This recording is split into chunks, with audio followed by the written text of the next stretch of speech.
Señores alumnos, buenas tardes. Buenas tardes, doctor. Buenas. Estamos con 16 alumnos. Ana Claudia, buenas. Becky, Bella, Kimberly, Héctor, María Elena,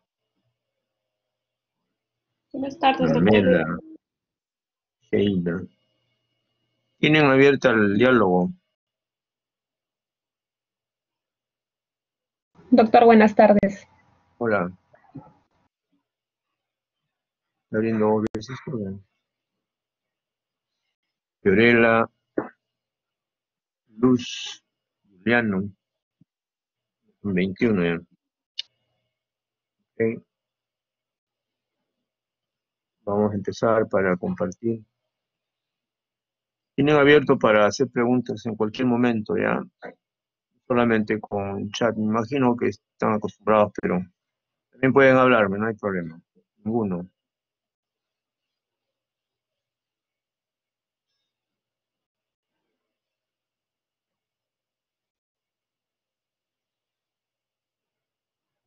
Muy bien.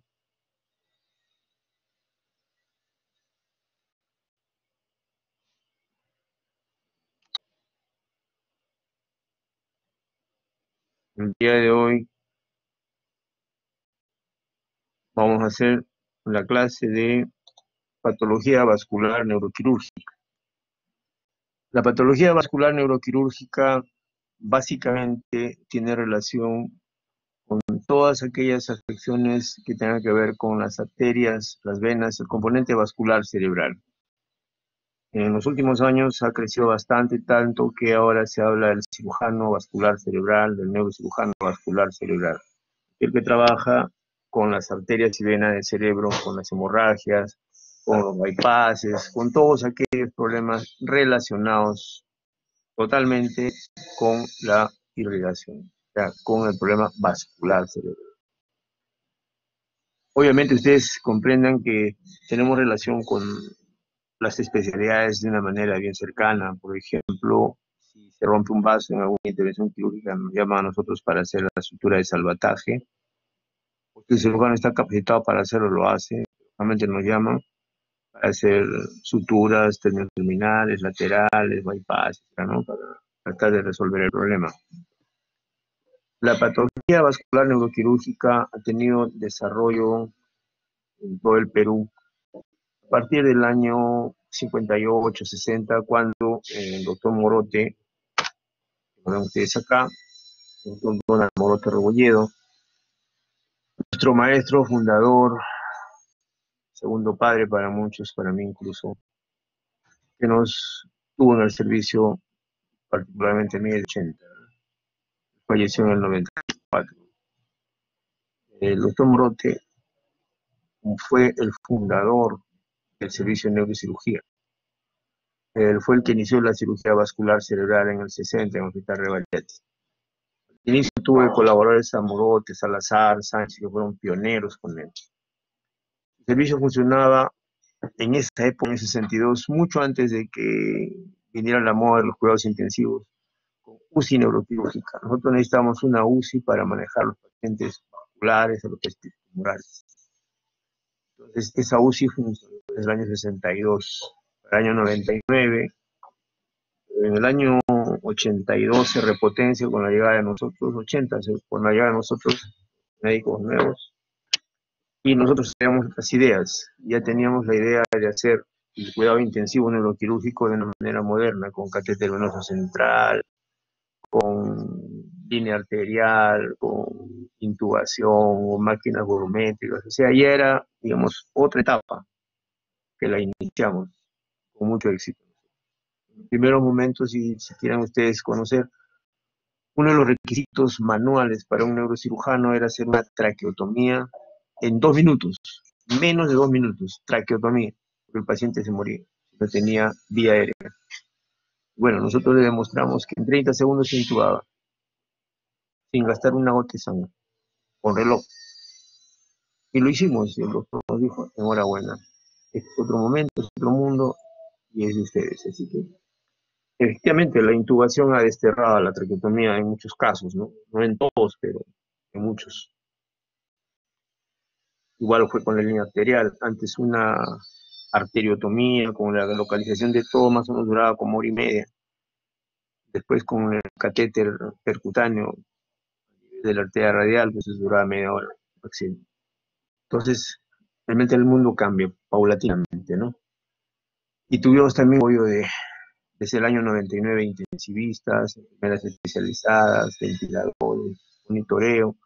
Hacemos monitoreo de presión intracraneana, monitoreo de bulbo yugular, tenemos presión venosa central, hemos llegado a hacer hasta presión de encuña, para manejar la precarga y la poscarga. O sea, realmente el neurocirujano también es neurointensivista dentro de la relatividad del caso. ¿Y cuál era nuestra máxima aspiración? Colocar estos aparatitos que se llaman clips en un aneurisma.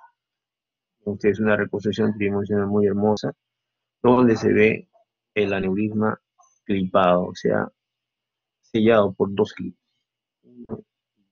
Un clip recto, largo, y un clip fenestrado. Se llama fenestrado porque tiene este orificio. Este orificio es una fenestra que permite el paso de una arteria. Hay fenestras de 3 milímetros y fenestras de 5 milímetros. Dos clips que sellan eso.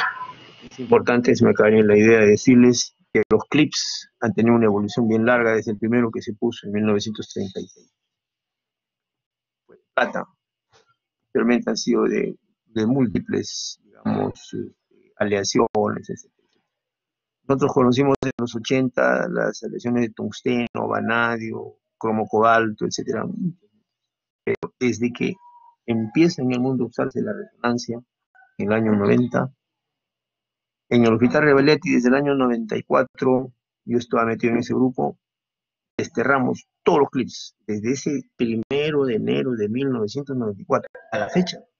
Solo se compran y se ponen clips de titanio. Es el único metal que no puede ser afectado por la onda electromagnética. Todos los demás sí. Imaginan ustedes que un resonador se le aplica y lo jala al clip, lo desgarra, hace una hemorragia brutal y se muere el enfermo.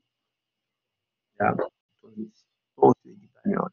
Tanto los implantes cerebrales como los implantes a nivel corporal, placas de titanio, un hueso, todos los implantes tienen que ser de titanio porque la resonancia se ha convertido en un estudio prácticamente frecuente, útil, no digamos rutinario porque suena feo, ¿no? Muy frecuente. El doctor Morote empezó a operar de la nada, empezó a hacer cirugía vascular de la nada, vivió todo el servicio, y para el año 74, como está acá, el año 74, Lima 74, Morote presenta su doctoral, una tesis muy humilde que se llama Cirugía de los aneurismas oculares y malformaciones arteriovenosas cerebrales en San Marcos.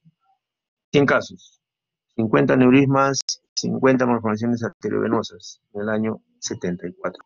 Fue su tesis para ser doctor en medicina. La tesis la guardamos como lo imperecedero. Se ve en papel periódico el esfuerzo titánico del doctor como un mago de la nada, sacar cirugía vascular cerebral, aprender de la nada, hacer lo imposible por operar malformaciones arteriovenosas y aneurismas. Un aprendizaje duro y costoso que valió la pena.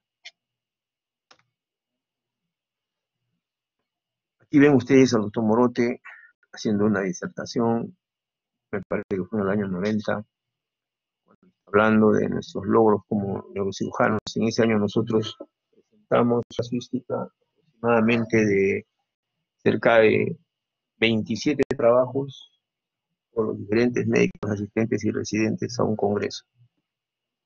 27 trabajos que hicimos en el piso, de diferentes tópicos. Y bueno, para él una satisfacción que su gente trabajando tanto. Aquí les pongo al costado lo que era nuestra pasión y la del doctor Morote, que nos transmite a nosotros los aneurismas polilobulados, múltiples. En este caso tiene un aneurisma que se le ha puesto un clip, una idea, un aneurisma en la bifurcación de la arteria parroquial, cuello, para asegurar. Siempre uno para sellar el clip y el otro para dormir tranquilo, porque si se escapa uno queda el otro. Esa era la política del doctor. Nos enseñó muy bien. Bien, gran parte del problema de la cirugía vascular cerebral es la hemorragia subaracnoidea espontánea. ¿Qué es la hemorragia subaracnoidea espontánea? Ustedes ven acá un esquema anatómico, ven a la bóveda craneana con su diplo externo, su tabla externa, su diplo y su tabla interna.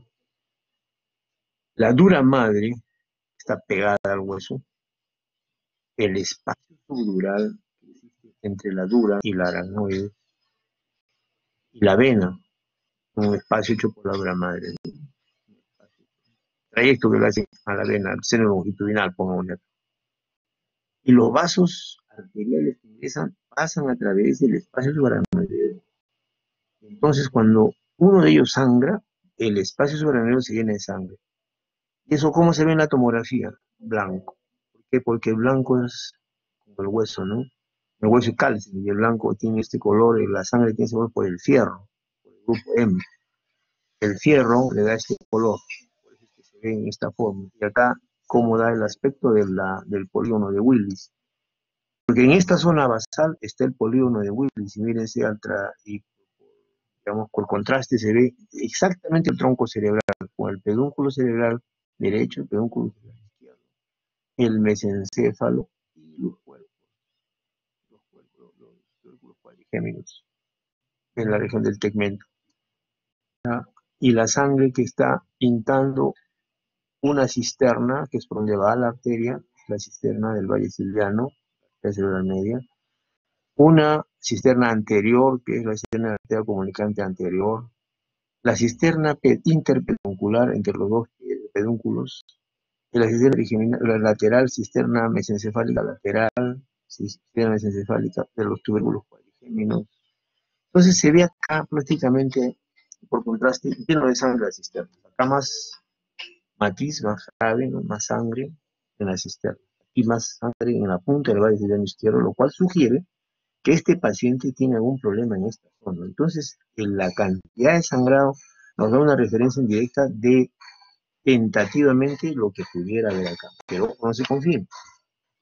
Para eso hay que hacer estudios más de diagnóstico, porque en muchos casos hemos visto que, por decirlo, ¿no? Pensamos que acá había un aneurisma de la comunicante de la cerebral media. Resulta que era la comunicante posterior que mandó el chiguetazo acá. Estaba acá y el chiguetazo acá y yo no de coágulo, entonces no era. Pasa así. Hay que tener mucho cuidado, es muy relativo eso, pero orienta bastante a sospecharlo, ¿no? A buscar en el estudio que subsigue a esto, que es la angiotomografía, en ese punto donde hay bastante sangre, buscar y hasta encontrar lo que uno quiere, porque ya lo sospecha. ¿Me escuchan bien o hay algún problema? Sí, doctor, sí se escucha bien. Sí, sí, doctor. Bien, doctor. Sí se escucha, doctor. Ok. Bien, desde el punto de vista etiológico, o sea, ¿qué causa la hemorragia subaracnoidea espontánea?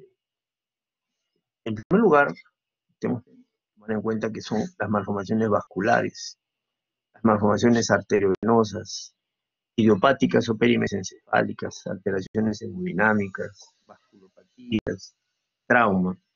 Entonces vemos que hay que dividir a la hemorragia subaracnoidea espontánea en dos causas muy grandes. La primera es la traumática,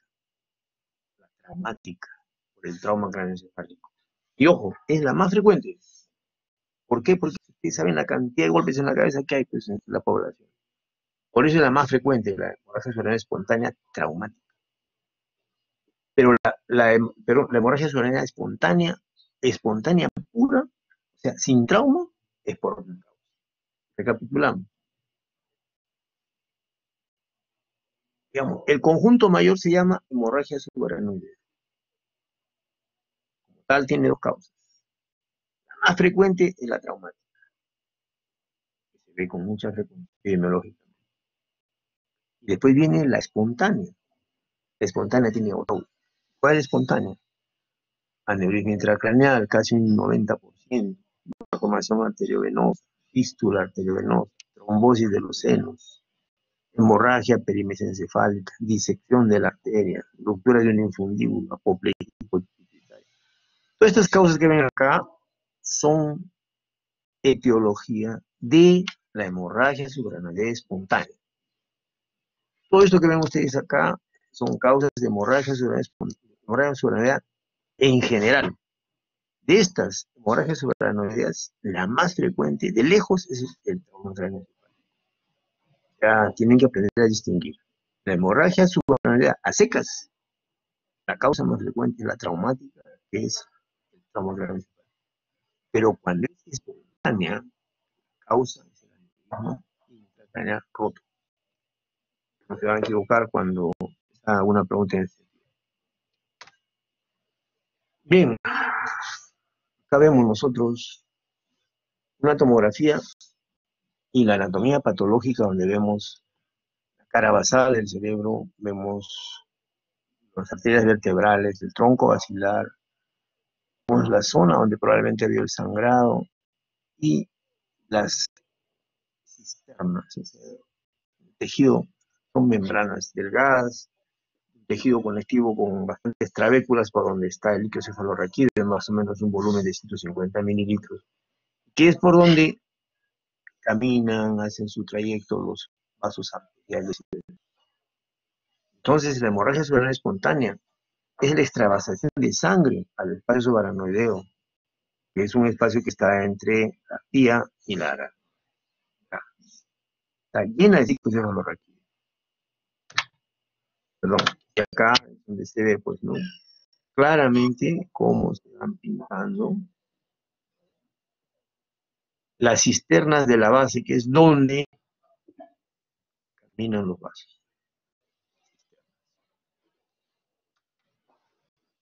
Inicialmente, ¿qué pasa con una hemorragia subaracnoidea espontánea? ¿Cuáles son los dos precoces? Early events, o sea, eventos precoces después de una hemorragia. Lo primero es sale sangre. Se rompe y ¡pum! Hay una sangre y se acumula. Esta sangre obviamente sale con una presión. Esta presión sistémica media, presión arterial media sistémica, en ese momento aproximadamente 100 milímetros de mercurio. La presión intracraneal es más o menos normalmente 15. Entonces hay un diferencial de 85, que en ese momento se nivelan. En ese momento de salida de sangre, bruscamente se ponen en contacto esas dos cantidades, esos dos recipientes, como son la presión dentro del vaso y la presión intracerebral, se equiparan. Brutal encontronazo de sangre para el parénquima cerebral. Por eso en ese momento el paciente siente un dolor de cabeza intenso y ¡pum! Cae al suelo. Es como que le apagan la luz. Hay un brusco corte de todas sus funciones. Una hiperemia reactiva a este problema. Global transitoria, producto de entonces, todo esto desencadena un daño aproximadamente, se llama la injuria precoz, las primeras 72 horas. Esa es la injuria precoz, producto de este problema.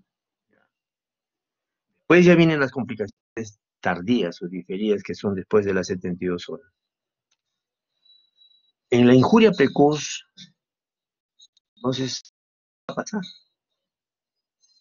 Lo primero que ocurre cuando sale la sangre bruscamente, ocurre pues un trauma mecánico, la cantidad de sangre que sale, ¿no? Bruscamente el cerebro es aplastado, ¿no? Entonces,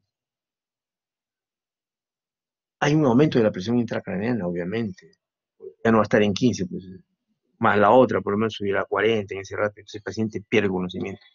Entonces, en ese momento existe un estrés oxidativo por la salida de la sangre, los coágulos, la liberación de hemoglobina, y ocurre un fenómeno muy, muy, muy interesante que se llama vasoconstricción.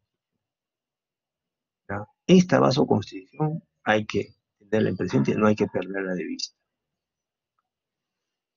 ¿Ya? Después viene tiene el episodio de hiperemia. El episodio de hiperemia tiene relación con múltiples problemas. La ruptura del aneurisma, la salida de la sangre del espacio subaracnoideo tiene caminos. Primero, aumenta la presión intracerebral, baja el flujo sanguíneo cerebral porque como dijimos, hay una brusca caída del conocimiento del paciente, ¿no? Inmediatamente hay toda una paralización total. Hay vasoconstricción. Todos estos problemas aumentan la presión hidrostática del encefalorraquídeo, que al final se traducen en disminución de la presión de perfusión cerebral, que hemos hablado. Y eso trae como consecuencia isquemia. Ese aumento de la presión hidrostática golpea sobre el hipotálamo. El hipotálamo activa terminaciones nerviosas simpáticas, que hacen una liberación brutal de epinefrina y norepinefrina, ¿ya? Y eso aumenta la vasoconstricción, sube la presión arterial, aumenta la frecuencia cardíaca, aumenta el CO2, aumenta la contractilidad miocárdica. Todos estos fenómenos que obedecen a la liberación de epi y noradrenalina, norepinefrina. Tienes este problema tremendo de la liberación de carga vasoconstrictora, igual que el clot, o sea que la hemorragia. ¿Ya? Entonces, todo eso trae como consecuencia estimulación a los vasoreceptores carotídeos. Y eso desencadena liberación por respuesta vagal. Que al final hay una contraposición entre las dos cosas. ¿Por qué? Porque por un lado, la sobrecarga de vasopresina, o sea, la sobrecarga de vasoconstricción de un estado adrenérgico tan agudo, eso aumenta la presión arterial, trae disfunción miocárdica y edema de pulmón, edema agudo de pulmón.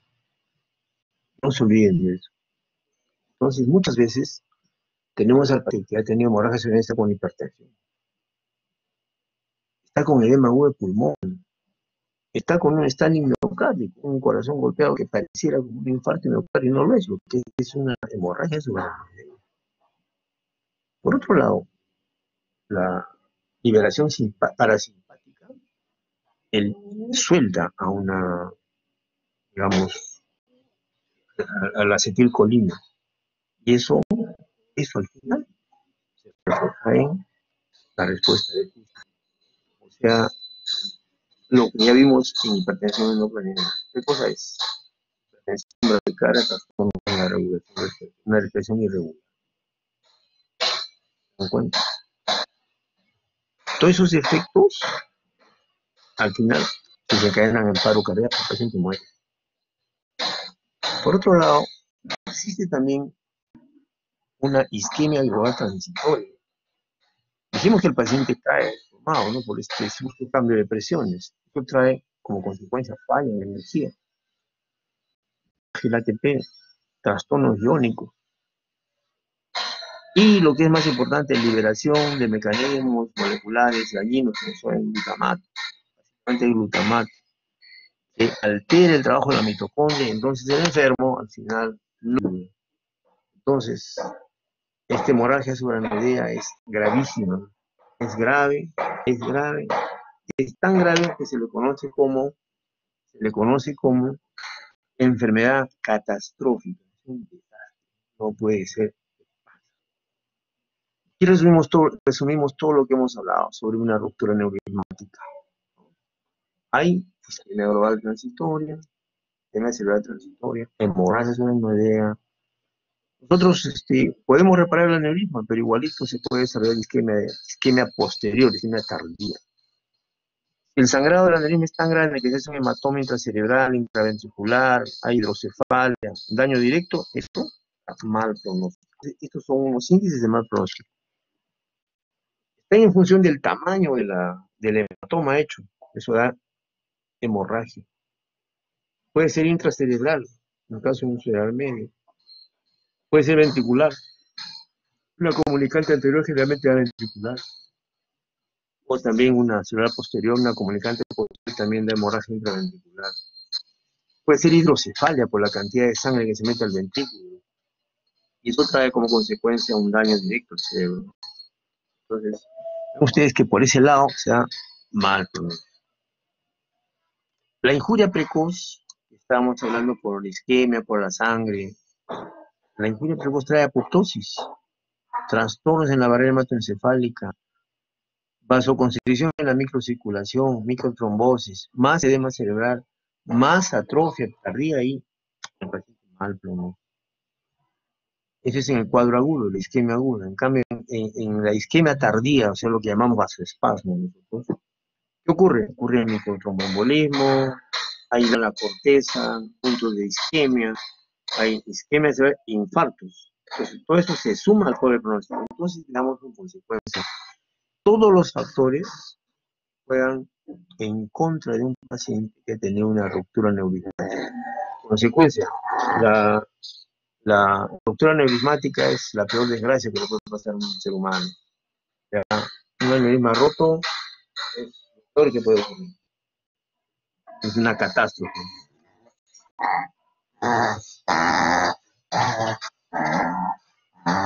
Mecanismos de injuria cerebral son varios, pero básicamente son injuria aguda, por varios mecanismos.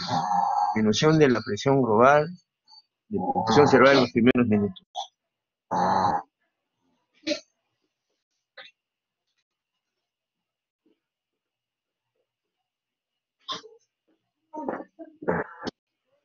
La construcción microvascular aguda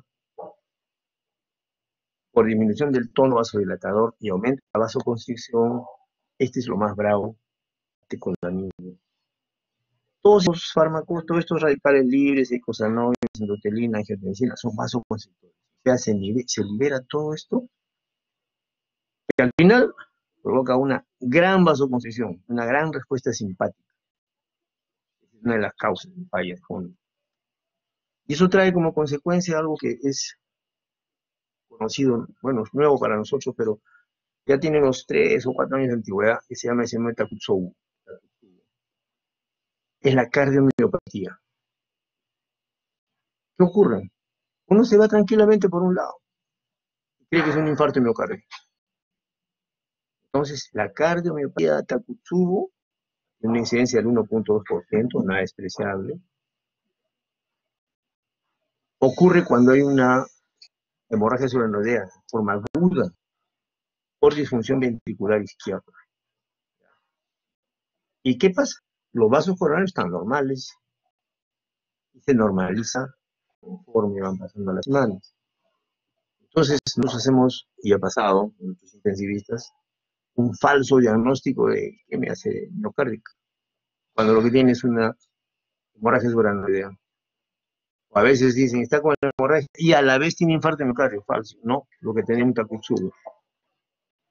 No tenía, digamos, daño miocárdico. Lo que tenía era un stunning miocárdico, también se llama golpes al miocardio, stunning miocárdico, o una cardiomiopatía por hemorragia subaracnoidea. ¿Ya? No se olviden de ese dato. Y esta es la causa de fondo. Todo lo que hablamos al final se traduce en ¿qué? En falla de quién? De la mitocondria. La mitocondria disfunciona, no hay energía. No hay energía. Al no haber energía, todo se paraliza y ocurre injuria, tanto aguda como tardía. Precoz y el vasoespasmo cerebral o el tardío, se llama también el delayed brain injury, o sea, la injuria cerebral tardía. Los dos hacen daño. ¿Ya? Más de lo mismo, pero quiero que vean acá lo más importante. Por un lado, hay complicaciones neurológicas, que se traducen en infarto y edema. Y también hay complicaciones médicas. Ojo, también hay complicaciones médicas que debemos avisorar. Debemos estar atentos, tenemos que estar siguiendo. ¿Cómo lo conocemos? A través del Doppler transcraneal, a través de la tomografía, angiotomografía, a través de la arteriografía. Entonces nosotros con esos datos tenemos una idea de cómo va la injuria. El Doppler transcraneal diario nos permite ver áreas de hipofunción subclínica, velocidad de perfusión cerebral en aumento. Eso a uno le llama la atención. Inmediatamente pide una angiotomografía y ve que los vasos están cerrándose. Entonces, al toque arteriografía, donde se confirma y se le da tratamiento. ¿Con qué se le da tratamiento? Con verapamilo. ¿Con qué se le da tratamiento? Ahora estamos usando verapamilo. ¿Cómo usamos endovenoso? Diluimos una ampolla de verapamilo en 10 a 15 mililitros de cloruro de sodio y se le inyecta intraarterial. Y esto mejora la perfusión, disminuye la constricción, se abren las arterias, mejora el paciente. Y así lo luchamos. Paciente muy bien operado, paciente en buena evolución, inmediatamente presenta ¿qué? Disfunción al hablar, paresia, sueño. Hacemos el diagnóstico de vasoespasmo clínico, se confirma con un Doppler positivo, se reconfirma con una angiotomo positiva y baja al angiógrafo para hacer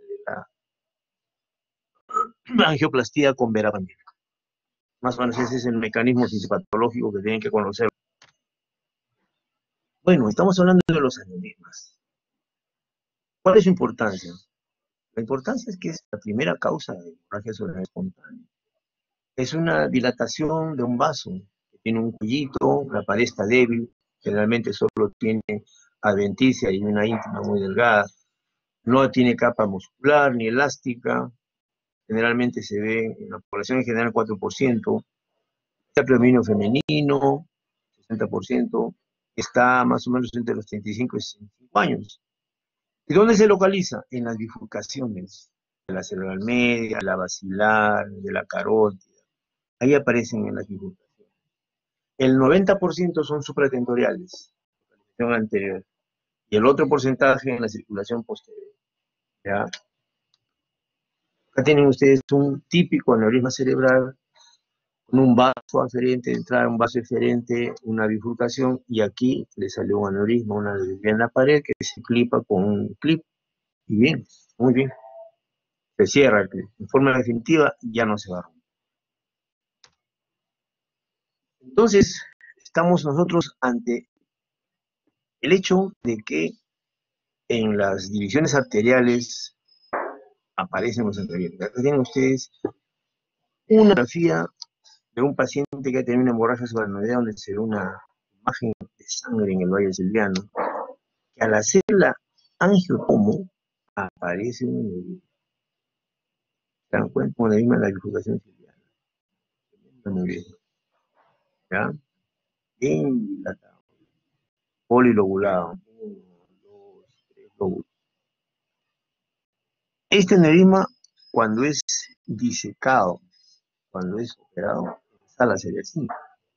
Ustedes su pared tan finita, finita, casi el flushing de la sangre, pasa el flushing. Entonces, esa es una imagen de un aneurisma cerebral sacular. Tiene un tamaño más de lo habitual. Tamaño más de... Lugares de frecuencia dijimos, 30% comunicante anterior, 30% carótido comunicante posterior, 30% medio, 30 y 10% vértebro basilar. Son los lugares más frecuentes, los lugares donde con más frecuencia existe. Además está decir que una hemorragia tiene un impacto social, una hemorragia subaracnoidea espontánea, ¿no? Tiene un impacto social muy grande, muy grande. Más o menos el 20% fallecen, otro 10 durante la primera semana y un 30% entre la segunda y cuarta semana. Realmente la mortalidad es general. Al primer mes del sangrado, la mortalidad supera el 60%. Y de los que viven, solamente la tercera parte regresa a su trabajo original. Tienen secuelas que no les permite desempeñarse. O sea, en el Perú, más o menos, se calcula 16% en el Perú. ¿Ya? No hay un trabajo que se haya hecho de coordinación para determinar a nivel nacional cómo estamos de hemorragias. Pero no paran, no cambian. No cambian.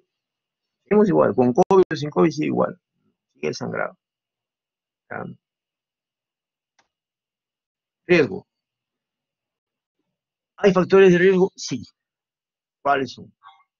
El consumo de alcohol. más de 40 gramos. Consume alcohol. Pero, ojo, esto en ciertos lugares. Por ejemplo, en Finlandia, que tiene más o menos alrededor de 120 por 100.000, 125 por 100.000, ¿ah? 125, 120 por 100.000. Japón tiene 98, Perú tiene 16. Imagínense ustedes. O sea, Finlandia nos gana lejos. Es un país pequeñito, pero el problema es el alcohol. Consumen vodka como tomar agua bendita. Para ellos, ¿no? Pero acá también tenemos borrachos. Y no hay. Acá hay lugares donde toman un licor bien fuerte que se llama el ajenjo. El ajenjo lo consumen mucho en Chiclayo, en un lugar donde hay bastante, se llama kion, llamado kion, tiene otro nombre, las hierbas. Ese kion, el, el ajenjo, el licor, fuertísimo. Tiene más o menos 63 grados de alcohol. Una brutalidad. Se lo toman eso como agua bendita y no les pasa nada. No hay hemorragia, ¿sí? No se describe, no se conoce. Así que eso, con cierta relatividad, pero sí es cierto en Finlandia. Es muy cierto. En Japón dicen que tiene relación con la cantidad de pescado salado que comen. La sal, y la hipertensión arterial, obviamente. En los demás lugares están de acuerdo en todos sitios. El tabaquismo es la peor lacra, la peor lepra, la peor desgracia. El tabaquismo aumenta 10 veces el riesgo de sangrado.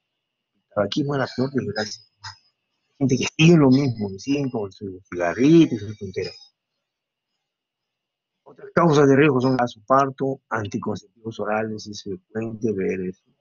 Y ni modo, pues, ¿no? El uso de simpáticos miméticos como la cocaína y la ketamina.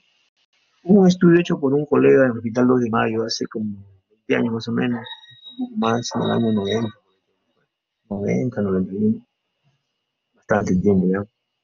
Este señor hizo el estudio en todas las personas que vivían cerca del 2 de Mayo, en Tacoma, eran adictos a la pasta base de cocaína y cocainómanos.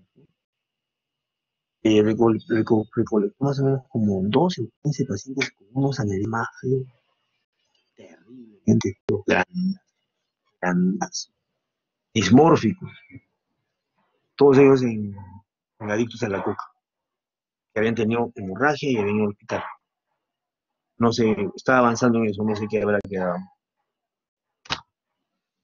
Entonces, resumiendo, riesgos, sexo femenino, la edad, más de 60 años, la localización, circulación posterior, o sea, los de la fosa posterior tienen más frecuencia de sangrado, comunicante anterior también, tamaño, más de 5 milímetros, más de 5 milímetros ya muchas sorpresas. Si tiene otro aneurisma, si tiene un aneurisma más otro, hay casos que tienen hasta 4 o 5 aneurismas. Hay más o menos el 30% tienen dos en cada lado, uno a cada lado. El 30% que tiene aneurisma tiene uno a cada lado, se llama en espejo, está en el mismo sitio. En el otro lado, en comunicante posterior izquierda, comunicante derecha. En cerebral media izquierda, igualitos, del mismo tamaño, se llaman espejo, son igualitos. Eso tiene más riesgo de sangrar. Historia familiar positiva de aneurismas, de rotura de aneurismas también. Tengo una familia que pedía vela. La familia tuvo hemorragia, el papá, médico, lo conocí, los 3 hijos y 2 tías. Toda la familia con hemorragia. Y obviamente, volvemos a insistir en hipertensión y smoking, cigarrillo, tabaco, olvídense. Una plaga eso. Bueno, el cuadro clínico es usualmente, no sé si seguirá, pero nosotros escuchábamos mucho cuando nuestra juventud, nuestros amigos, pues, nuestros conocidos, nos decían, ¿y te acuerdas de don Julio, el señor que estaba bebía, el abuelito que estaba haciendo? Sí, anoche le dio derrame. Anoche le dio derrame. Y se murió. Derrame entre nuestro pueblo, entre nuestra gente, es una hemorragia brusca, brutal, que provoca hipertensión intracraniana súbita, hemorragia intraventricular, edema de pulmón, falla cardíaca, muerte. Mueren. ¿Cuál es la causa para ellos? Es un derrame, así dicen ellos. Nosotros no. Para nosotros es otra cosa. Gente más joven, sesentona, cincuentona, y tiene una cefalea brutal, la más fuerte que le ha dado en toda su vida. Muchas veces relacionado con el ejercicio, o sea, levantar pesas, maniobras de valsalva, pujar, ir al baño, eh, coito, baños con agua fría en la mañana, se acompaña de vómito y pérdida de conocimiento. Generalmente ocurren en las mañanas que dicen que tienen relación con el ritmo circadiano de las personas que tenemos todos, de tener en la mañana más predominio simpático que parasimpático. Tenemos tendencia más a tener la presión alta. Ojo, pero el paciente siempre dice dolor de cabeza brutal, brutal. Y por favor, todo el grupo, les digo, creo que quiero que sea la única vez y se recuerden toda su vida, de aquí hasta que sean médicos y tengan la edad que yo tengo y la experiencia que yo tengo. Ustedes van a tomar la posta, por favor. Nunca, nunca, una persona que le diga que tiene dolor de cabeza intenso, el primer dolor de cabeza en su vida que ha tenido así igual, nunca le digan que está pues nervioso, tenso, angustiado, problemas de pareja, falta de plata, estrés y demás cosas que realmente tienen otro adjetivo. Yo particularmente he visto personas que han venido 2, 3 veces. Yo una vino 4 veces al hospital y las 4 veces la dieron de alta porque tenía, según el que la vio, estrés, depresión, angustia. Hágame el favor.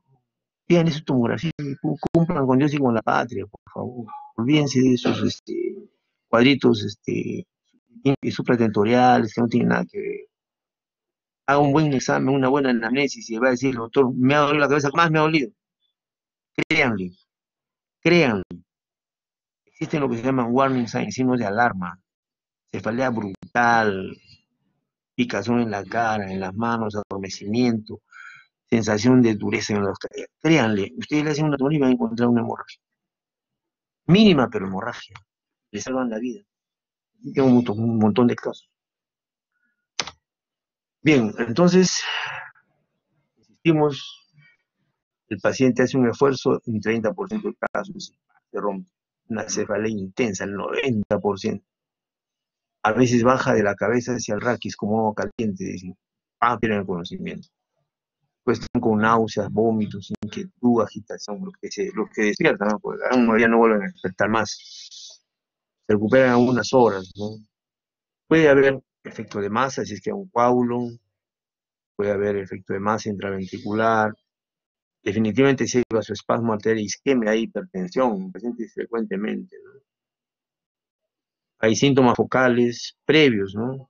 Como afasia, paresia, diplopia, cefalea migrañosa. Es un warning sign que se llama, o sea, va avisando más o menos de que algo está pasando ahí. Bueno, a partir del segundo día, pues ya hay rigidez de nuca, fondo de ojo patológico, con hemorragia subhialoidea. Es interesante, y no se olviden que cuando uno sospecha hemorragia o hay un cuadro de hemorragia, van a ver ustedes que hay leucocitosis, hay hiperglicemia, es un poquito de hipertermia. Y en el electrocardiograma se encuentra onda U grande, T picuda, llevaron PR, todo eso forma parte del síndrome de Tasukubo, ¿ya? Síndrome que ya ustedes lo conocen. ¿Y cómo podemos hablar el mismo idioma para unificar criterios? Se utiliza la escala de Hanniges, son 5 grados. Los 5 grados prácticamente tienen relación de la siguiente manera. Si ustedes ven bien el grado 1, 2 y 3, el paciente está despierto, tiene un leve trastorno de pareja, pero tiene signos meningios y un pequeño déficit.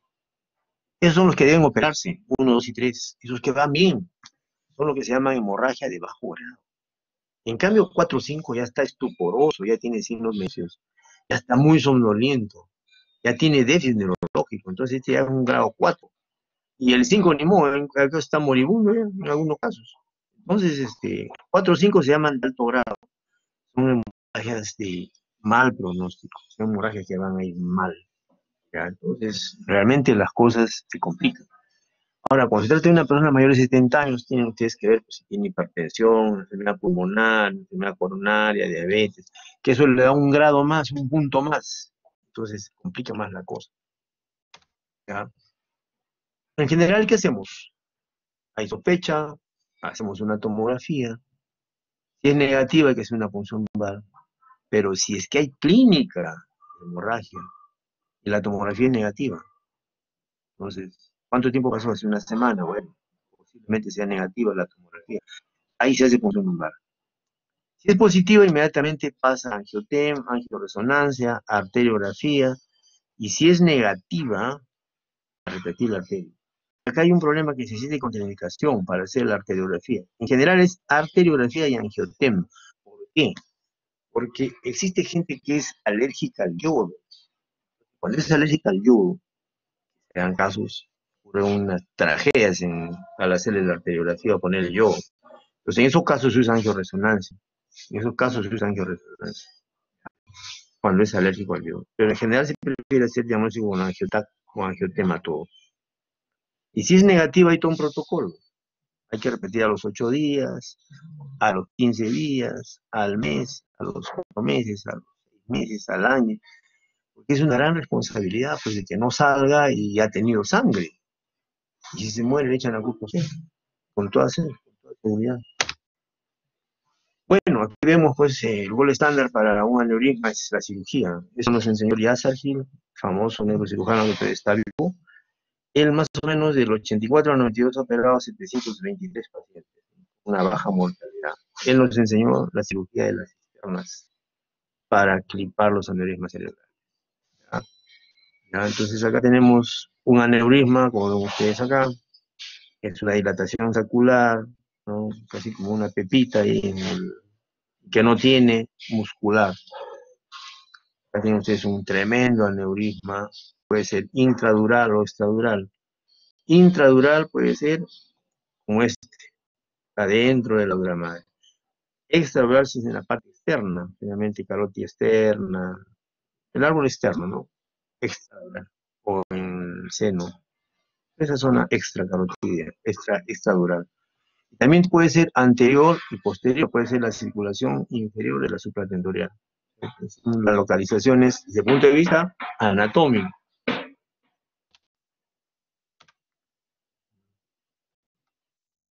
¿Ya? En cuanto a lo que debemos saber de un aneurisma, tenemos que ver el domo, el cuello. ¿Qué es el domo? El domo es el cuello. ¿Ya? El cuello, el domo. ¿Ya? Ver irregularidades o dilataciones secundarias, como aumentan la posibilidad de sangrado, son dilataciones secundarias o irregularidades.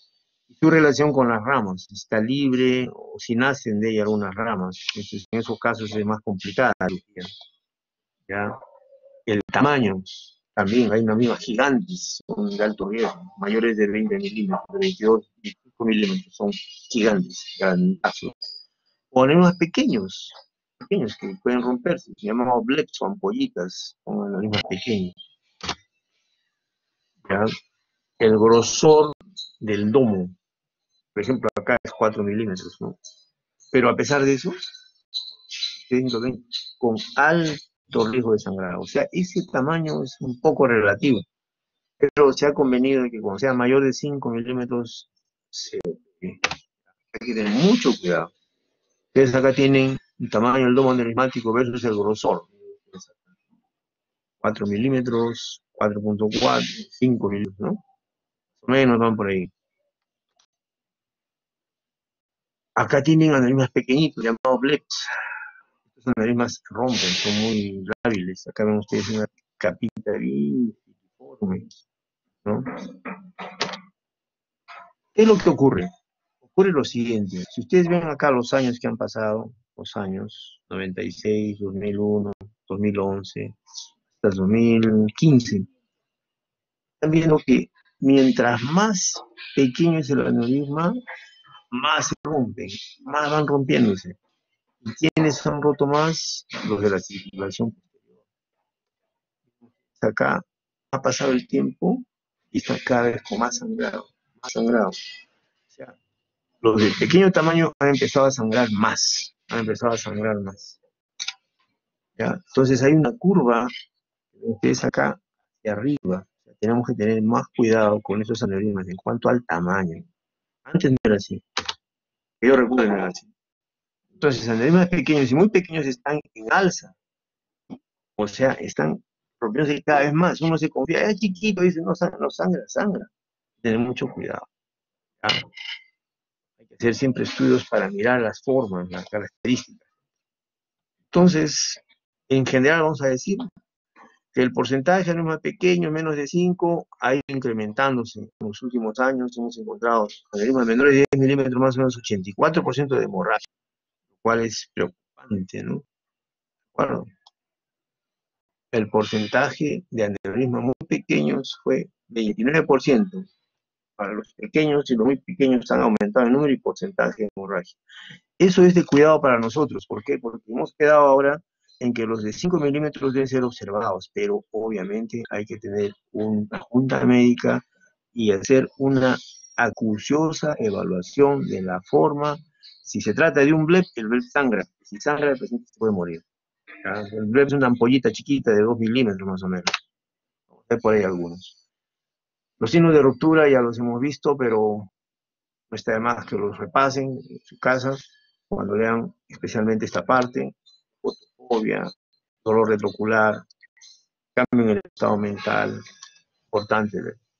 El diagnóstico lo hacemos con tomógrafo o con resonancia, inmediato nomás. ¿Ya?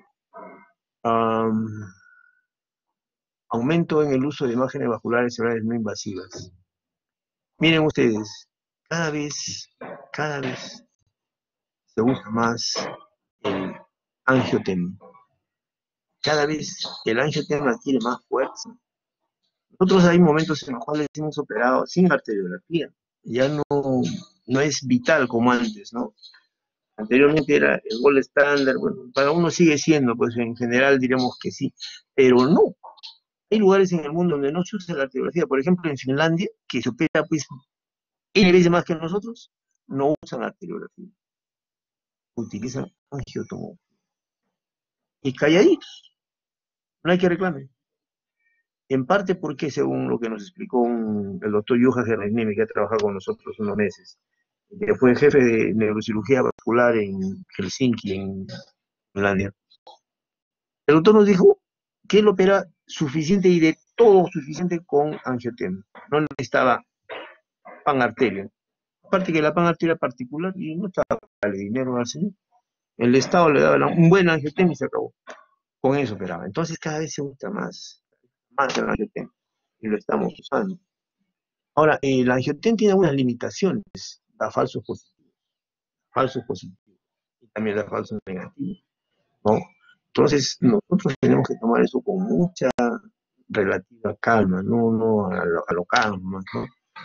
Entonces, la angioresonancia y la resonancia también hay limitaciones, el diagnóstico. Entonces, nosotros, cuando tenemos mucha duda, ¿no? Tenemos que recurrir a la arteriografía. Entonces, miren, un caso falso positivo de resonancia, angioresonancia, que fue descartado por la angiografía. Falso positivo. Le dijeron al señor que tenía aneurisma, le hice la arteriografía y resulta que no. ¿No? ¿Se dan cuenta? O sea, es bastante llamativo, especialmente cuando son menores de 5 milímetros, entra en duda.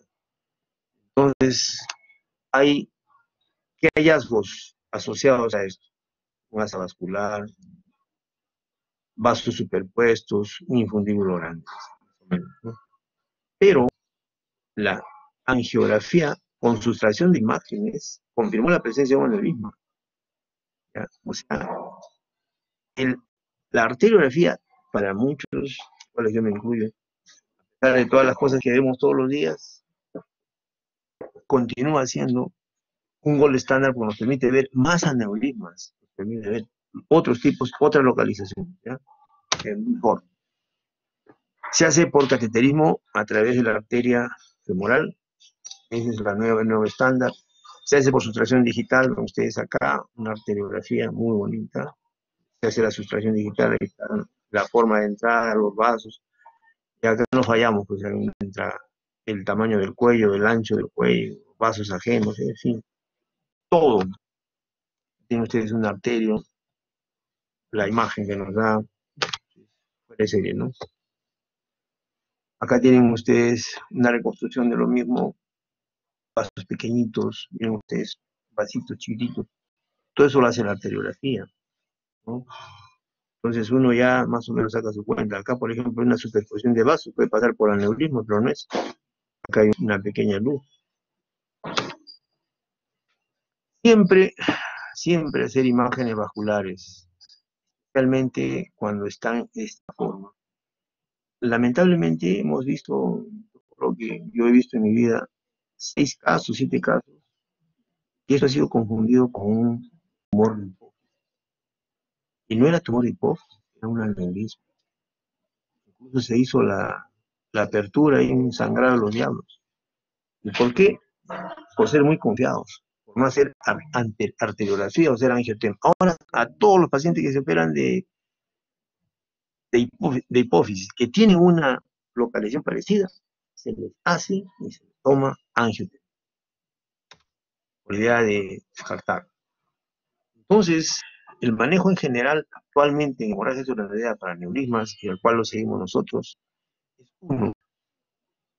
La tomo y la angiotomo con la resonancia son útiles dentro de las 24 horas, eso ni dudarlo. Pero si hay clínica de hemorragia y la tomografía y la resonancia no lo confirman, hay que hacer punción lumbar. Obviamente descartando que tenga masa, que haya un hematoma, porque si hay hematoma ni se le ocurre hacer punción lumbar porque el paciente está clavo. La arteriografía se debe realizar si la angiotomografía no demuestra el sangrado y no se tiene un típico con la tomografía. Muchas veces es así, pero la gran mayoría de veces no. En la guardia es suficiente con la angiotomografía, el paciente entra.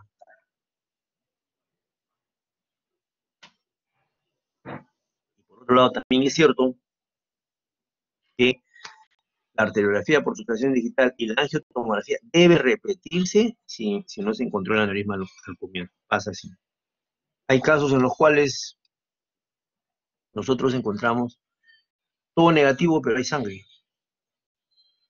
Entonces uno dice, es una hemorragia angiográficamente negativa, con imagen negativa. Hay que buscar la fuente de sangrado.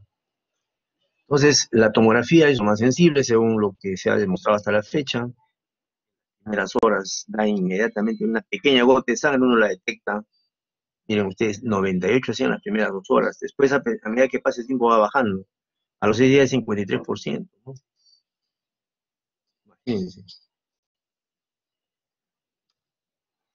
La punción lumbar tiene que ser necesario. ¿Y qué es lo que buscamos? La santocromía con la espectrofotometría.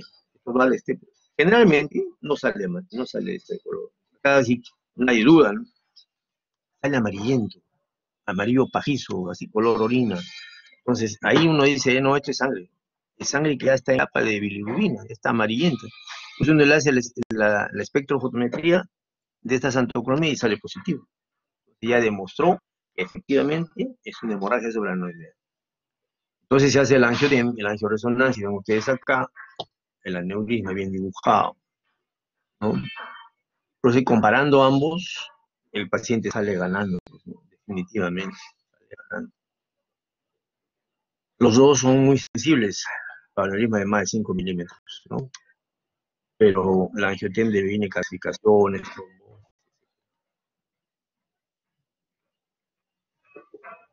la escala de Hanny-Hess para evaluar al paciente ha sido usada, o sea, objetada, porque es un poco subjetiva, en el sentido de que está confuso, está letárgico, tiene leve, o sea, un poco confuso para la apreciación. De la World Federation que ha hecho, siempre, ¿no? Lo que decíamos, de buen grado y bajo grado, o sea, pobre grado, los 4 signos son los que están graves. Le aplican el Glasgow, que tienen Glasgow de 15 a 13, son 1, 2, 3. Están casi despiertos. La leve parece, sin o con hemiparesia. Sin hemiparesia y con hemiparesia. O sea, déficit motor pequeño, pero despiertos, atentos, etcétera, etcétera. Con Glasgow 14. cambio los de bajo grado 4 es el que tiene 12 a 7, y de 6 a 13 el de bajo grado, muy bajo grado. Y son casi moribundos. Son gente que tiene una hemorragia severa y ya al hospital, pues ayuda. Lo que ustedes tienen que hacer cuando sean internos es evaluar bien y no decirle pues a la familia que tiene HCA, porque no sabe qué es HCA. Que tiene una hemorragia cerebral, ¿no? Y que está grave. Porque si un paciente entra con Glasgow 6 o 4, mal, ¿no? Ustedes no le van a pedir, pues la familia no va a esperar que salga corriendo a correr la maratón, pues no, está grave, está al borde de la muerte. Como no le explican, muchos familiares reclaman y hablan de negligencia médica con toda la boca. Entonces, el médico queda mal, tienen que cuidar esa parte. Existe otra escala, la escala de Fisher, que deben conocerla también, saben, la escala de Hanning-Hess, la escala de la World Federation, la escala de Fisher, que tiene que ver con la cantidad de sangre en las cisternas y los ventrículos. ¿Qué importancia tiene eso? Tiene importancia porque tiene relación con el vasoespacio. A mayor sangre en las cisternas, a mayor sangre en los ventrículos, mayor tendencia a hacer vasoespacio. Mayor tendencia a hacer vasoespacio, ¿no? Tienen, por ejemplo, ustedes la sangre intraventricular, por ejemplo, es un grado 4. Acá tienen ustedes tremendas cisternas llenas de sangre, tremendas cisternas llenas de sangre. Que con seguridad termina siendo vasoespasmo, definitivamente. El riesgo de vasoespasmo, miren ustedes, el Fisher 3, 35% de vasoespasmo. El Fisher 4, 34%. Entre los dos, 70%. O sea, tener un Fisher alto, 3 o 4, prácticamente nos garantiza que ese enfermo hace vasoespasmo. Lo que les hablaba, los signos de alarma, siempre sospechen, ¿eh? Dolor retrocular, entumecimiento facial, parecia de la cara, no puede cerrar la boca, se le cae la saliva del lado, hay dilatación pupilar o está viendo mal o ve doble, sospechen hemorragia. Nadie se va a molestar si fallan, pero si lo aciertan se consagran. A mí me ha pasado un montón de veces. Pacientes que son rechazados de emergencia que van a buscar a mi oficina, yo le pido la tomografía por sospecha y ¡pac! Sale sangrado. Imagínense ustedes, si lo daba de alta. No hay que hacerlo así nomás, ¿no? Acá tienen un aneurisma en las formas del cuello hacia arriba, frente hacia abajo, más hacia abajo, en fin, diferentes formas de presentación de la hemorragia. ¿Ya? Estamos en la clínica otra vez, acá tiene un aneurisma de comunicante posterior, es el cuello, ¿no? Le coloca el clip, se le asegura con 2 clips. Igual, la comunicante anterior que da para parecia, tengo que estar. La orientación está generalmente siempre por encima, delante del quiasma. En este caso está hacia atrás, ¿no? Aquí atrás está el tercer ventrículo, entonces si este aneurisma sangra, inmediatamente da hemorragia intraventricular, con toda seguridad. ¿Ya? Con toda seguridad. Entonces, el cuadro clínico, presentación clínica, es lo que hemos hablado. Atípicamente da convulsiones, ¿no? Entonces inmediatamente se hace una tomografía para ver si hay o no. Si hay hemorragia subaracnoidea, inmediatamente va a la angiotomografía o a la arteriografía. Si hay aneurisma, tratamiento inmediatamente. Si no hay que repetir la arteriografía. Si no hay hemorragia en el primer estudio, al hacer la tomografía normal, se hace la punción lumbar. La punción lumbar, como hemos visto, hay que buscar la xantocromía, ¿no? Si está más o menos no normal, entonces se le hace nueva angiotomografía. Se ve si hay aneurisma o no. O sea, la idea es demostrar si hay o no hay aneurisma cerebral. La evolución, ya hemos dicho, la mortalidad, los que llegan muertos, los que resangran, secuelas, solo el 33% se recuperan más o menos. Como ven ustedes, el pronóstico no es bueno. Hemos visto los factores de mal pronóstico, generalmente son hematoma, edad, localización, el Hanigés cada 4 son malos, van mal esos casos, muy mal van. El Fisher también otra vez complicaciones, ¿no? Hemos visto neurológicas y no neurológicas de la hemorragia. Resangrado, vasoespasmo, hidrocefalia, crisis convulsivas, hipertensión son complicaciones neurológicas.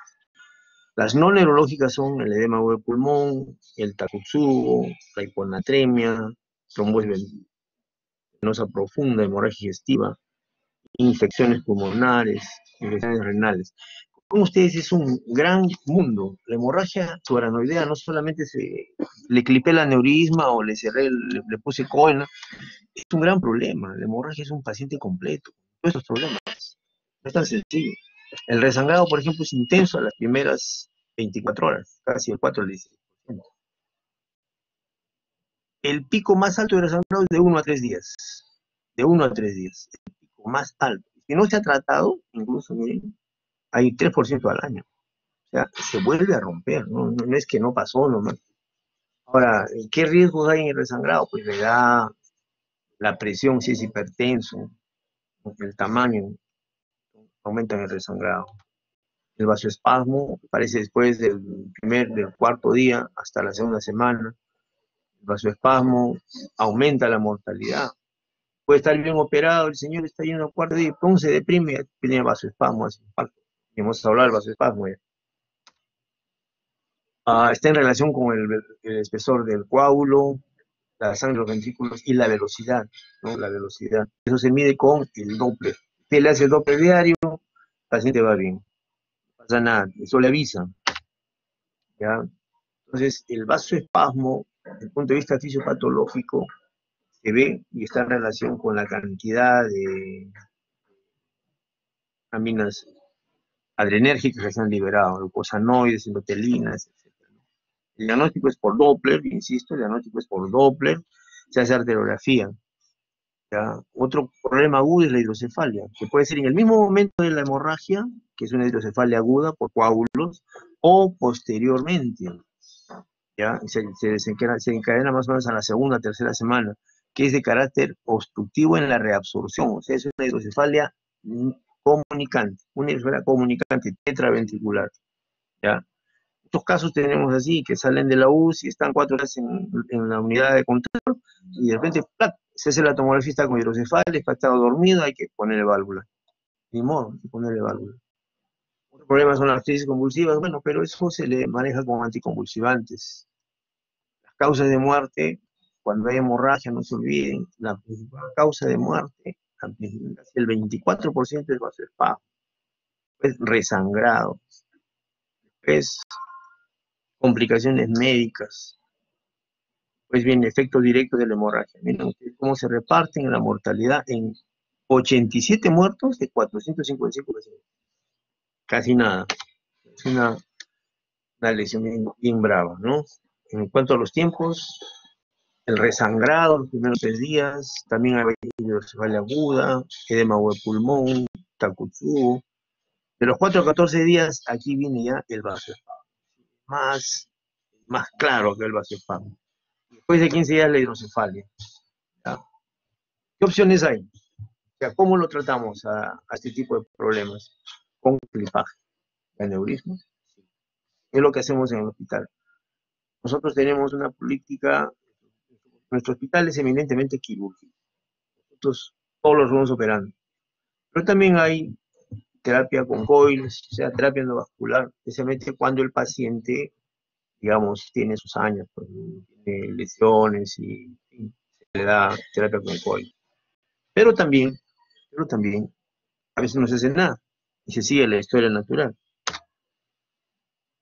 ¿Qué factores favorecen que, digamos, tiene que operarse? Que sea joven, un joven de 30 años, 35 años, que merece vivir por lo menos 50 años más sin ese susto del aneurisma. Porque el coil se puede mover, se puede empacar, hay que volver a hacer tratamiento, tiene que usar anticoagulantes, hay que hacerle arteria, un montón de problemas. O también se ha tenido una hemorragia previa, ¿no? Entonces hay que hacerlo en el otro lado. La localización sí es de circulación posterior, tratarse, el tamaño más de 5 hay que hacerlo. Si tiene sacos, o sea, dilataciones, si es multilobulado, hay que operar. Tiene historia familiar, ya hemos hablado sobre eso, ¿no? O crecimiento con el tiempo. Eso nos pasó con nosotros con un famoso de los famosos. Puedo decir, no hay problema, ¿no? Un colega que fue alcalde de un distrito, ¿qué pasó? Pero más o menos hace 10 años. Y el aneurisma era chiquito, en un lado se operó, todo bien, no pasó nada. Y le quedó un pequeñito de 4 milímetros. Hicimos control. Bueno, al comienzo se controló. Desapareció 5 años. Regresó y el aneurisma había crecido a 10 milímetros. De tener 3, a 10. Grandazo. Lo que entraba a operarse, pues, de milagro no se rompió. ¿Ya? Entonces tenemos acá una relación de aneurismas que no pueden ir al coil. Tenemos que aclararlo bien cuando son gigantes, grandes, o son muy chiquititos, tienen base ancha, tienen hematoma, o hay hidrocefalia severa, son duros por la aterosclerosis, tienen placas de calcio, y son tortuosos, o se rompieron en la base también. En general, la cirugía resuelve todos los casos. Actualmente hay esa dificultad, pues, ¿no? En decir cuál va. Si va a terapia vascular o va a cirugía. Pero de lo que estamos de acuerdo es que debe ser resuelto lo más rápido que se pueda para reducir el resangrado, que es la principal causa del muerte, el resangrado. ¿Ya? El clipaje, un resultado de un trabajo que hemos encontrado, el clipaje microquirúrgico debe hacerse en pacientes que tienen un hematoma y aneurisma de la arteria cerebral media, que generalmente es donde hay hematoma. O sea, hematoma más aneurisma debe operarse por cirugía. La terapia endovascular debe recibirse cuando el paciente tiene más de 70 años, es lo que nosotros hacemos acá en Perú. Más de 70 años a terapia. O aquellos que tienen bajo grado, grado 4 o 5 de la bolsa derecha, están delicados, ¿no? Después de una hemorragia. O los que tienen aneurisma del top basilar. Aquí estamos en duda porque los del top basilar no tienen buena evolución con un coil, porque el impacto de la sangre hace que el coil se empuje y vuelva a crecer el aneurisma. ¿Ya? Lo que sí está claro es que colocar stents en un aneurisma roto aumenta la morbilidad y la mortalidad. Eso sí está fuera de discusión. ¿Ya? Entonces, lo que recomendamos como tratamiento es que debe hacerse la obliteración completa del aneurisma lo más rápido que sea posible y en cuanto sea posible. Ya tienen ustedes un hematoma, tremendo hematoma con aneurisma ahí, hematoma grandote, se opera y ahí queda pues, limpio de polvo y paja. Entonces, lo que se trata es de hacer lo mejor y lo más rápido posible. ¿No? Está repetido.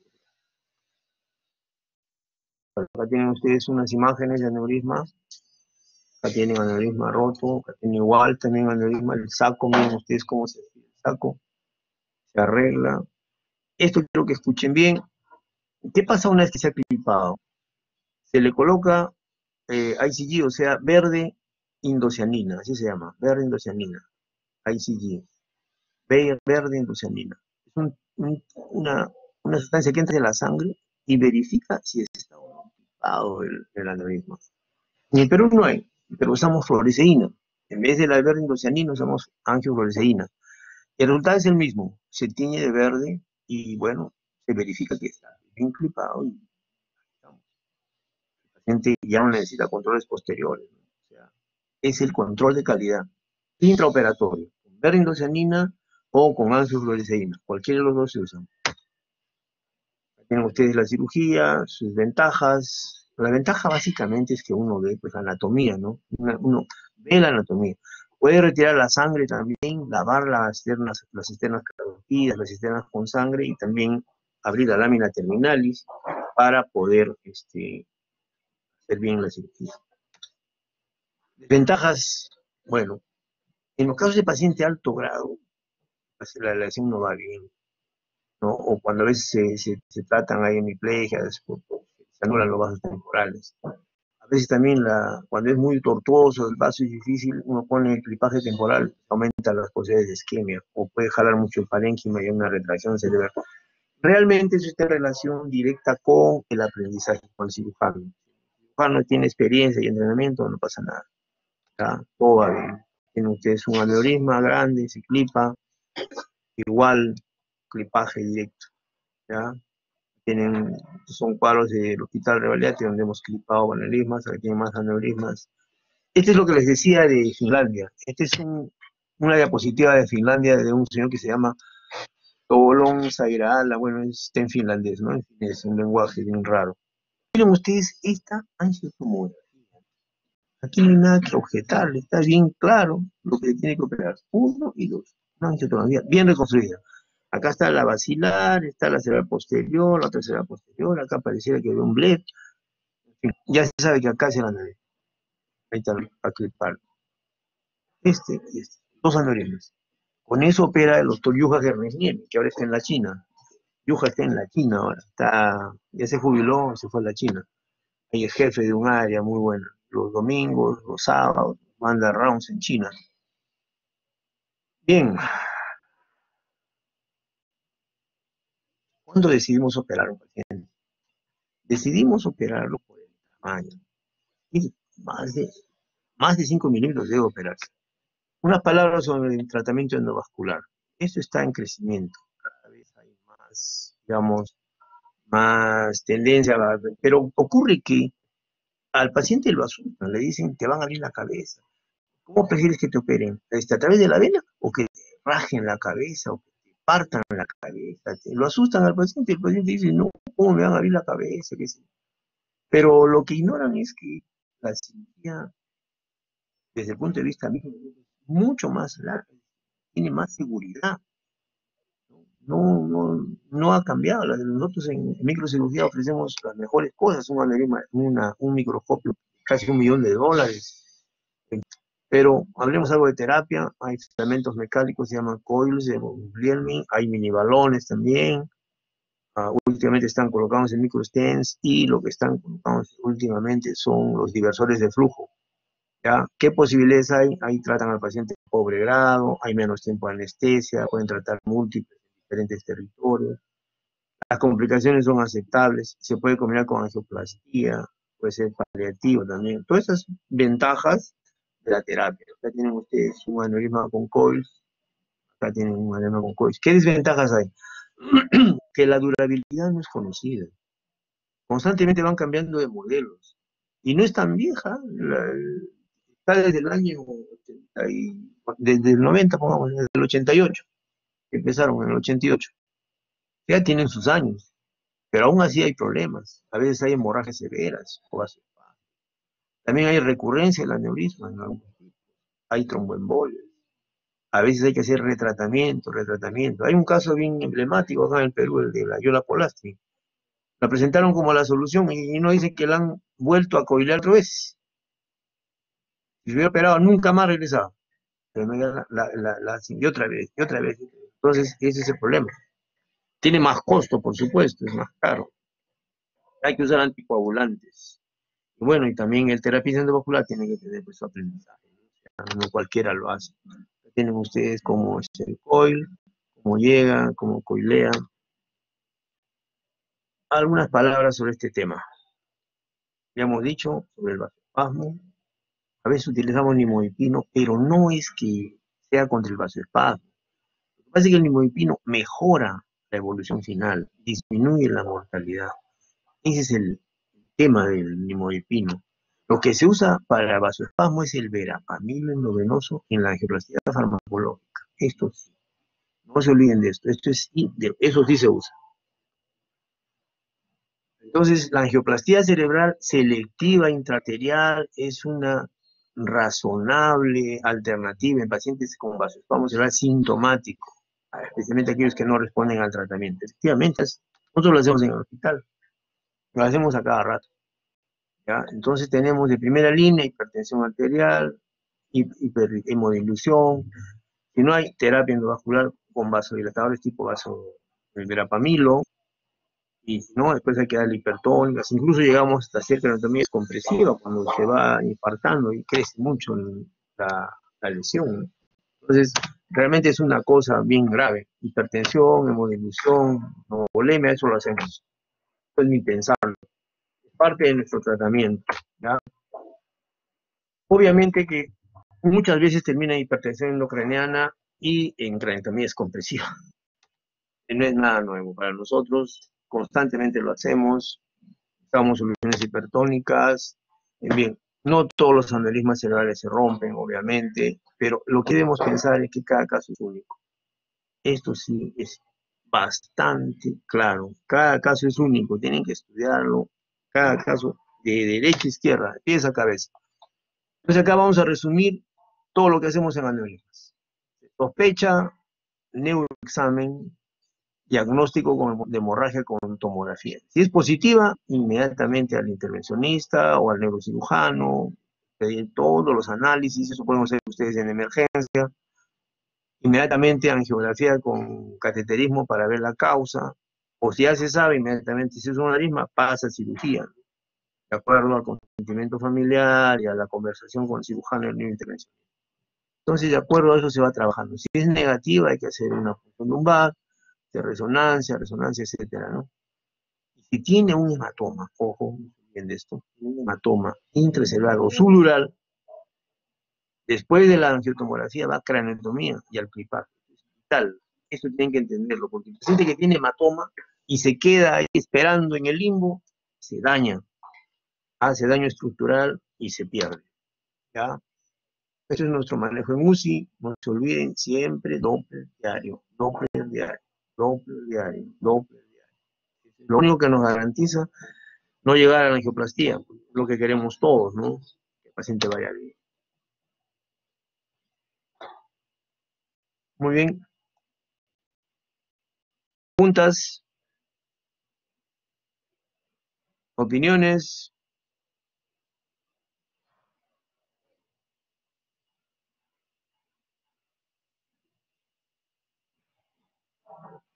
¿Buena pregunta?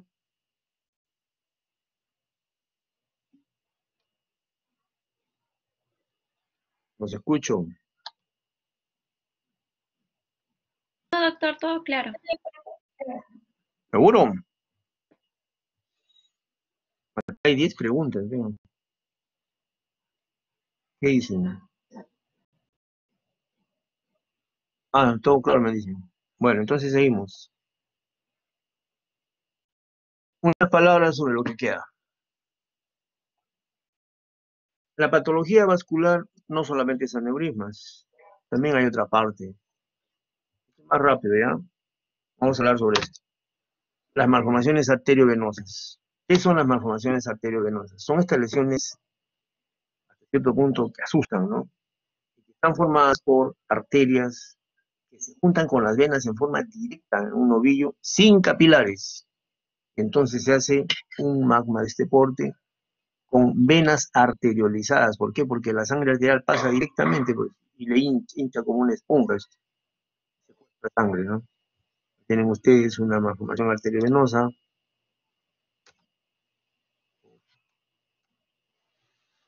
Es una colección anormal, pues, ¿no? Que fluye directamente, sin lecho capilar. Hay distintas localizaciones, intraventricular, intracerebral, cortical, subcortical, profunda, dural, mixta, etc. Hay diferentes. Generalmente dan hemorragia o convulsiones. Cuando algún paciente joven convulsiona, hay que sospechar en malformación arteriovenosa. También da cefalea, cuadros compresivos, cuadros de emergencia, pero lo fundamental es hemorragia, síndrome convulsivo. La cefalea la tiene después de que se entera que tiene. Muchos son jugadores, deportistas que de forma ocasional se enteraron y desde que se enteraron empezó su drama, ¿no? En general, pasan su vida tranquilos en la infancia, en la juventud y se descubren ya por cuando tienen 40, 35 años. El diagnóstico fino, digamos, el diagnóstico preciso de lo que se va a hacer, lo hace la arteriografía cerebral.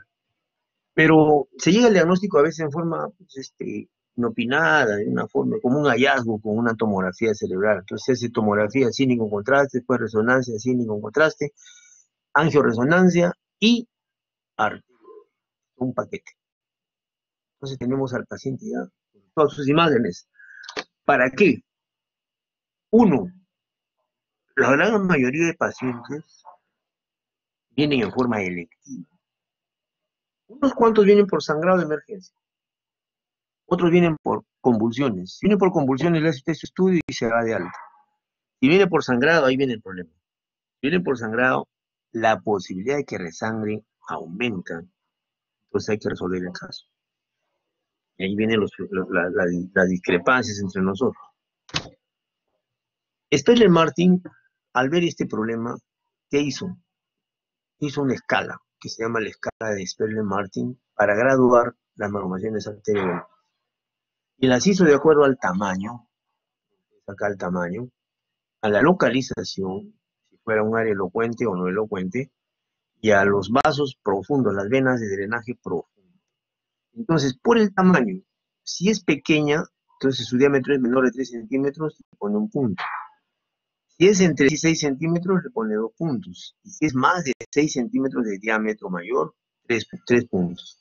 Entonces ven ustedes que una malformación de grado mayor, pues más de 6 es de grandaza. Y hay casos así.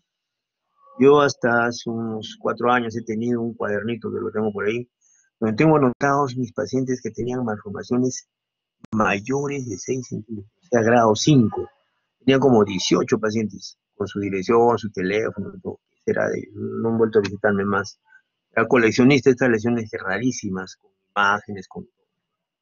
Realmente es un hobby bien particular que se me dio por tener ya lesiones gigantescas.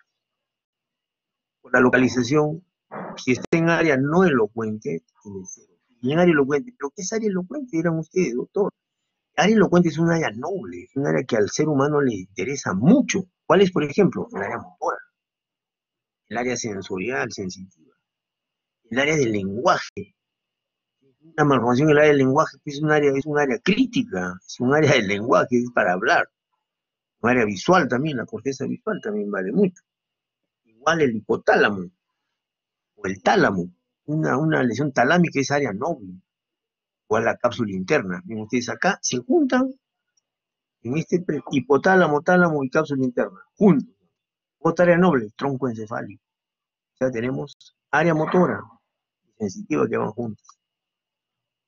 El lenguaje, el área de Broca, el área visual. El hipotálamo, el tálamo y cápsula interna son vitales. El tronco cerebral, otra cosa vital. Los pedúnculos cerebrales, igual. O los núcleos cerebelosos. Esas son áreas nobles. Entonces, siendo áreas nobles, no hay más que discutir. No hay que estar dándole mucha vuelta al gato.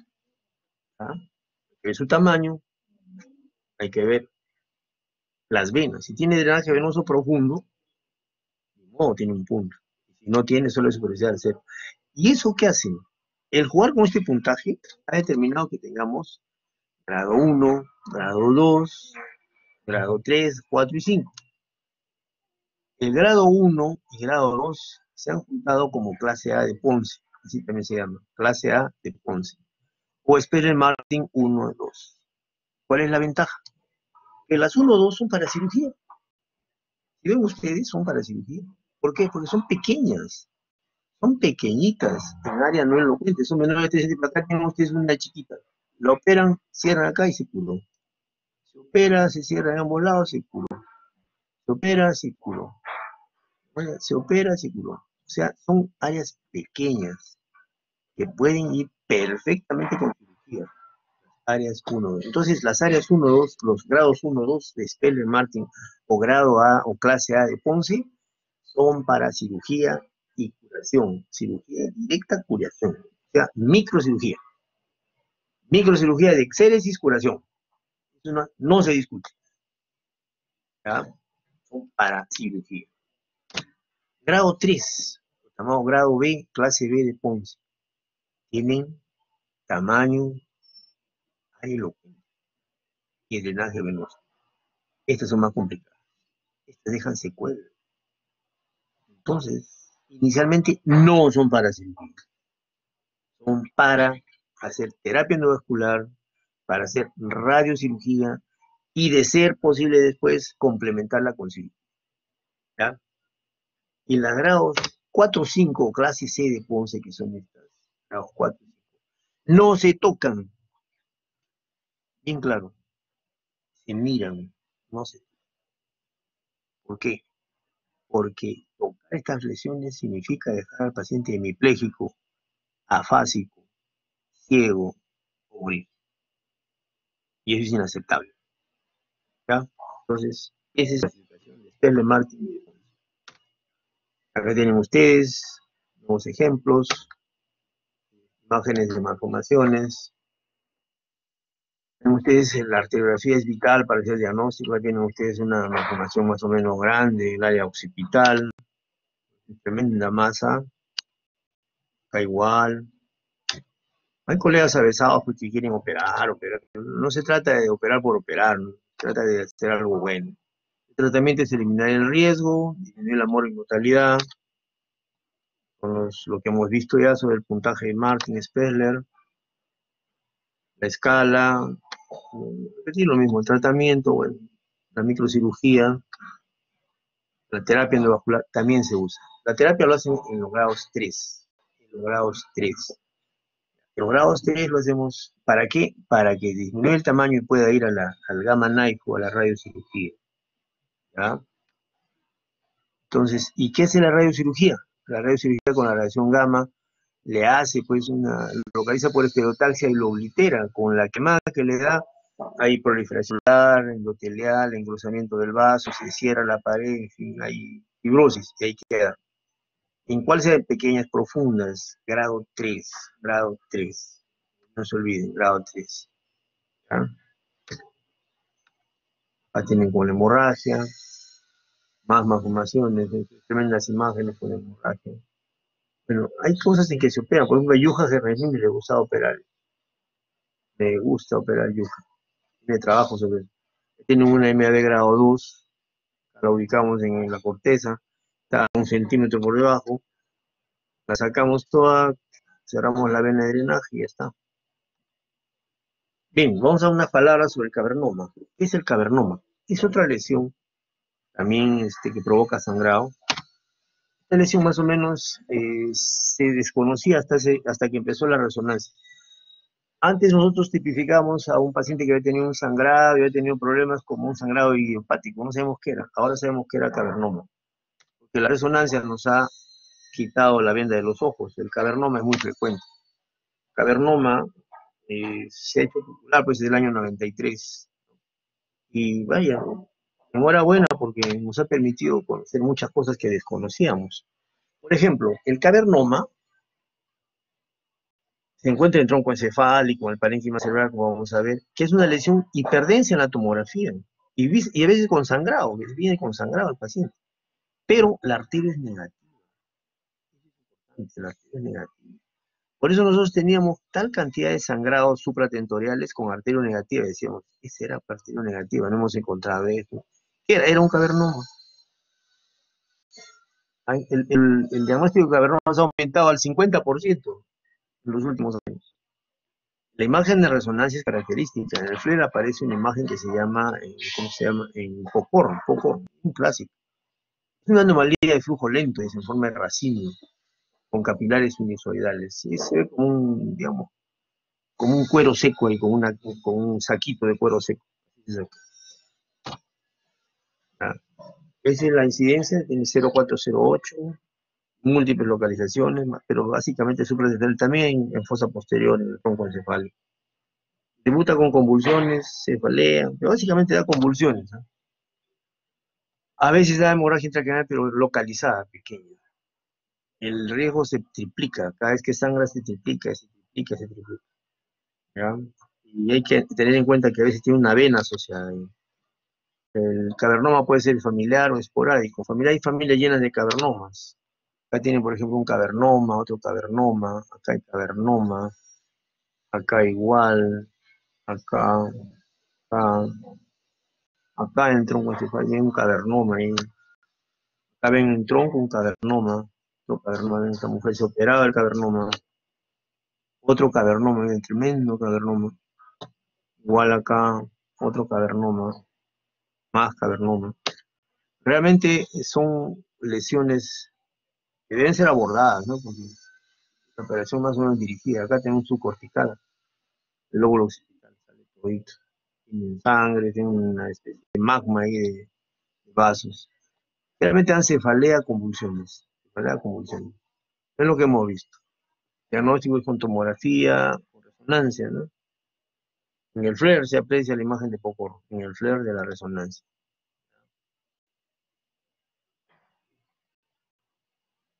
La indicación quirúrgica, por ejemplo, acá tienen el cavernoma del piso, acá viene una lesión matosa, ¿no?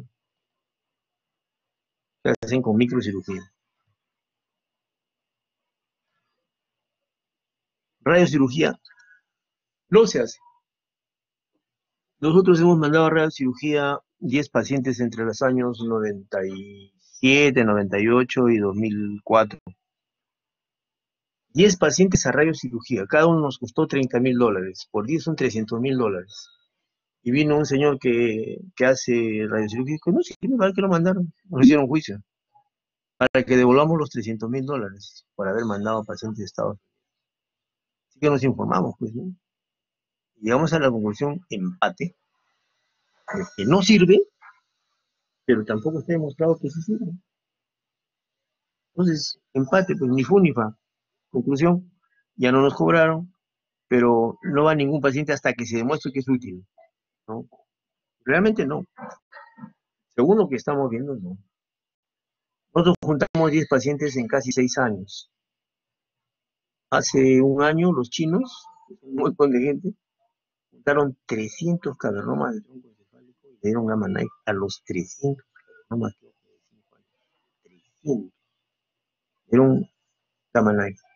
Y demostraron lo mismo. No había ninguna variación en el tiempo, ¿no? Realmente no sirve. Entonces hay que individualizar. El tratamiento que más se preconiza para cavernoma tronco encefálico es la cirugía. Hemos visto con los grupos de práctica hoy día algunas operaciones de cavernoma en tronco encefálico. La radiocirugía no es útil. Realmente no es. Ya, los supratentoriales es la mayor cantidad. Hemos operado bastantes cavernomas en los últimos años, ¿no? Pero lo que más dan son convulsiones. Y realmente tienen razón algunos colegas cuando dicen que se opera con epamín, con fenitoína, pues con anticonvulsivantes, no con cuchillo. Tienen toda la razón. Pero hay casos en que hay que sacarlos.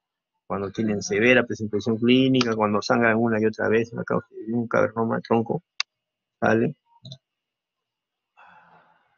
Cavernomas. El manejo es conservador, ¿no? Básicamente conservador. Se maneja con anticonvulsivantes, no pasa nada. Absolutamente nada.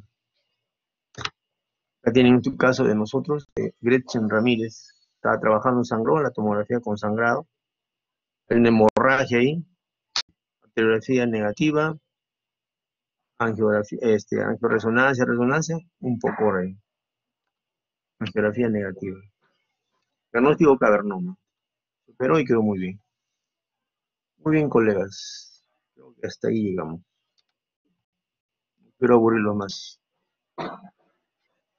Preguntas, jóvenes. ¿Quién ha faltado? ¿Son 28 nada más? ¿Qué ha pasado? ¿Quién se ha fugado? Otra foto. Doctor, somos 28 alumnos en total. Ah, son 28 o 27. Falta uno. Esta rotación somos Son 28, pues. Solo hay 27. la alumna Guzmán se estuvo reconectando, doctor, pero ya estamos los 28. Ya. Y el que faltó ayer fue Guzmán, creo, no Gómez. Gómez, creo, ¿no? Gómez, Gómez, doctor. Guzmán. Gómez. ¿Dónde anda Gómez? ¿Está por ahí? Sí, doctor. Sí, doctor. ¿Qué pasó ayer, joven Gómez? La doctora Este, Jo me llama la atención cuando no vienen ustedes, dígame. justo ya tenía una urgencia familiar y tuve que salir, doctor. Bueno, bueno. Ok, nos encontramos la próxima semana, el próximo jueves, con 2 clases más de tumores cerebrales, infratentoriales y supratentoriales. ¿De acuerdo? ¿Preguntas? La clase de hoy es bien larga porque el tema es bien largo, lamentablemente. Es así.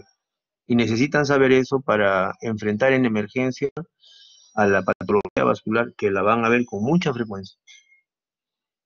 Preguntas, jóvenes.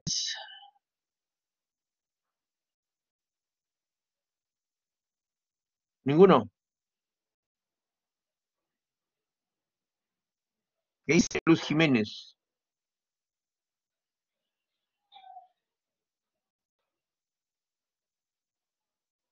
Ah, no,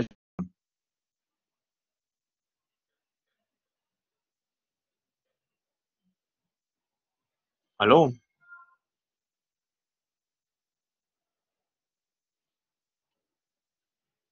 No está Luz Jiménez. O sea, figura, pero no está. Interesante, ¿eh? Juliano Franco. ¿Qué dice Juliano Franco? Alumno Franco. Sí, doctor. ¿Qué tal? Buenas tardes. ¿Una Buenas pregunta? tardes. No, todo bastante claro. Hemos visto ahí sobre las características, ¿no? de las patologías vasculares en general. Eh, bueno, también nos ha relatado de que no siempre el tratamiento va a ser quirúrgico, ¿no? Entonces hay que tomar en cuenta bastante, sobre todo los aspectos clínicos para ver el manejo adecuado, ¿no? Claro. Melissa Laime, ¿qué opina?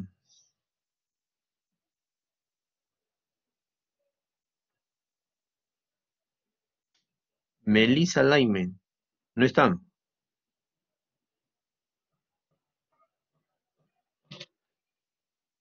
Bueno.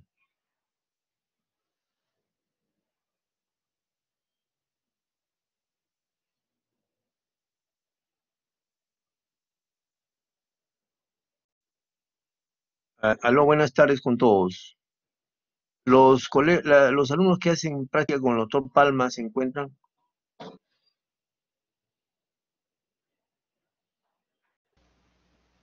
Sí, doctor.